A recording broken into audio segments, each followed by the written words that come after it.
Hello friends, welcome to suggestive education. Suggestive এডুকেশনে সকলকে স্বাগত জানাই। জিডি কনস্টেবল 2025-এর জন্য যে আমরা 2024-এর প্রিভিয়াস ইয়ারগুলো প্র্যাকটিস করছিলাম তার আজকে 5 নম্বর ভিডিও। এখানে এক্সাম ডেটটা দেখো 21শে ফেব্রুয়ারি 2024 এবং এক্সাম শিফট হচ্ছে প্রথম শিফট।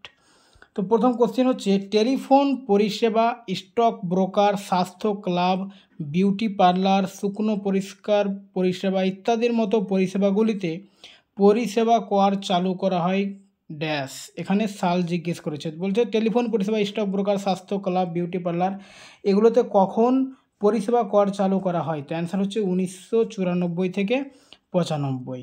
আর যারা এই শিফটের ভিডিও মানে যে পিডিএফগুলো রয়েছে, পিডিএফগুলো নিতে চাও তারা হোয়াটসঅ্যাপ গ্রুপে লিঙ্ক দেওয়া রয়েছে, সেখানে জয়েন হয়ে যাবে, সেখানে পিডিএফগুলো পেয়ে যাবে। নিচের কোন প্রতিবেশী দেশগুলো একসময় ভারতের অংশ ছিল? পাকিস্তান এবং বাংলাদেশ, নেপাল এবং চীন, শ্রীলঙ্কা এবং মালদ্বীপ, ইন্দোনেশিয়া এবং ভুটান। তো সবাই বুঝতে পারছো কোশ্চিনটা, যে পাকিস্তান এবং বাংলাদেশ আগে ভারতের অংশ ছিল। ভারতীয় সংবিধানের নিচের কোন ধারা ভারতের অর্থ কমিশনের সাথে সম্পর্কিত? তো ভারতের অর্থ কমিশনের সঙ্গে সম্পর্কিত হচ্ছে ধারা 280। মহারাষ্ট্র সরকার কর্তৃক প্রতিষ্ঠিত উদ্যোগ রত্ন পুরস্কার 2023 কাকে প্রদান করা হয়েছে? তো মহারাষ্ট্র সরকার উদ্যোগ রত্ন পুরস্কার দিয়েছে রতন টাটাকে।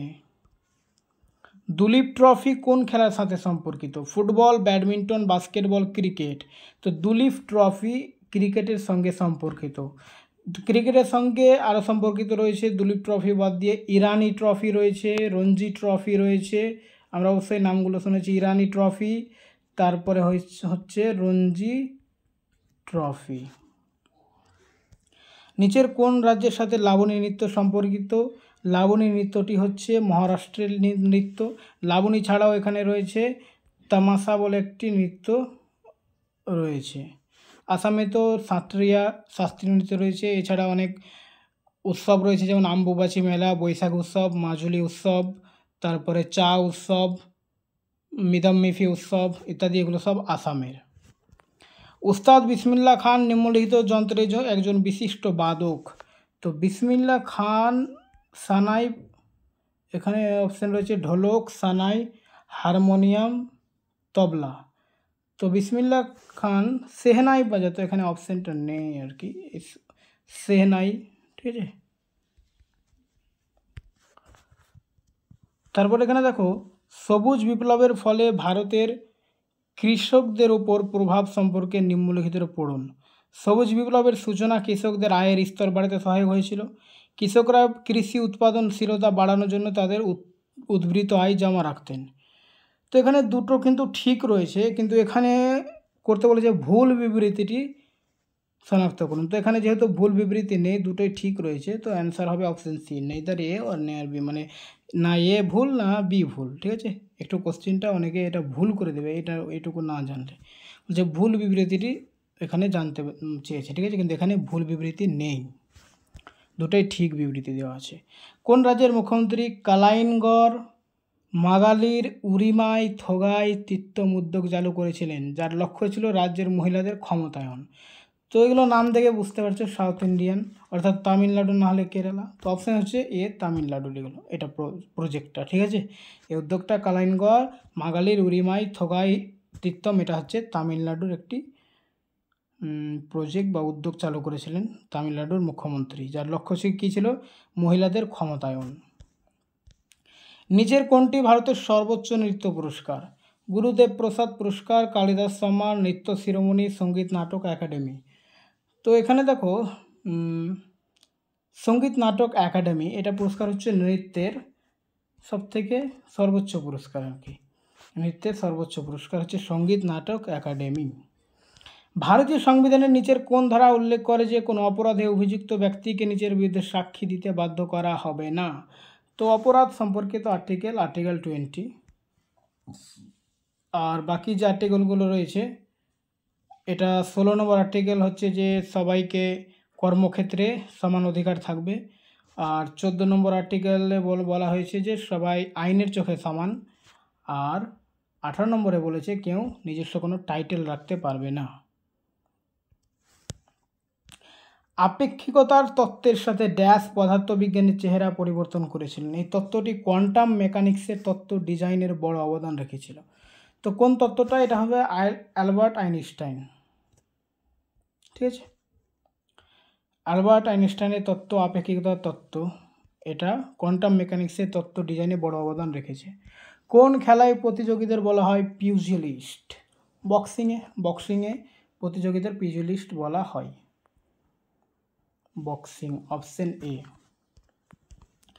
সবুজ বিপ্লবকে আর কি বলা যেতে পারে? Agricultural revolution, world revolution, blue revolution, white revolution. তো সবুজ বিপ্লব কৃষি সম্পর্কিত বিপ্লব ছিল, তাই একে এগ্রিকালচার বা কৃষি বিপ্লবও বলা হয়। এগ্রিকালচারাল রেভলিউশন বা কৃষি বিপ্লব। তারপরে দেখো, সরোজিনী নাইডু ভারতীয় জাতীয় কংগ্রেসের সভাপতি হিসেবে কোন সালে দায়িত্ব পালন করেছিলেন? তো সরোজিনী নাইডু প্রথম ভারতীয় মহিলা যিনি কংগ্রেসের সভাপতি হয়েছিলেন। আর যদি প্রথম মহিলা বলে তাহলে অ্যানি বেসান্ত, 1917 সাল হয়। আর সরোজিনী নাইডু 1925 সালে কানপুর সেশনে তিনি সভাপতিত্ব করেছেন, প্রথম ভারতীয় মহিলা। ঠিক আছে, অ্যানি বেসান্ত তিনি ভারতীয় ছিলেন না, কিন্তু প্রথম মহিলা বলে অ্যানি বেসান্ত। যদি প্রথম ভারতীয় মহিলা বলা হয় তাহলে সরোজিনী নাইডু। আর যদি প্রথম বাঙালি মহিলা বলা হয় জাতীয় কংগ্রেসের সভাপতি, তাহলে হবে নেলি সেনগুপ্তা। নেলি সেনগুপ্তা, 1933 সাল। ঠিক আছে, নেলি সেনগুপ্তা 1933 সালে তিনি প্রথম বাঙালি। প্রথম ভারতীয় মহিলা সরোজিনী নাইডু, প্রথম মহিলা অ্যানি বেসান্ত 1917, সরোজিনী নাইডু 1925। হর্ষবর্ধনের রাজবংশ কত ধরনের ভৌগোলিক অঞ্চলে বিভক্ত ছিল? তো হর্ষবর্ধনের রাজবংশ, হর্ষবর্ধন কোন বংশের রাজা ছিলেন? পুষ্যভূতি বংশ বা বর্ধনা বংশ। আর এটা ভৌগোলিক অঞ্চল বিভক্ত ছিল, দুইটি ভৌগোলিক অঞ্চলে বিভক্ত ছিল। ঠিক আছে, লাদাখ এবং তিব্বতী সম্প্রদায়ের মধ্যে উদযাপিত লোসার উৎসব কোন উৎসবটি নির্দেশ করে? তো লোসার উৎসব এটা হচ্ছে নববর্ষ উৎসব, নিউ ইয়ার ফেস্টিভ্যাল। তো লোসার, প্রথমে মনে রাখবে যে লোসারটা কোথাকার? লাদাখ এবং তিব্বতী সম্প্রদায়ের। আর এটা হচ্ছে একটা নিউ ইয়ার ফেস্টিভ্যাল, নববর্ষ উৎসব। নিচের কোন রাজ্যে 2011 সালের আদমশুমারি অনুযায়ী সর্বনিম্ন নারী সাক্ষরতার হার? তো সবথেকে কম নারী সাক্ষরতা হার রয়েছে সেটা হচ্ছে রাজস্থানে।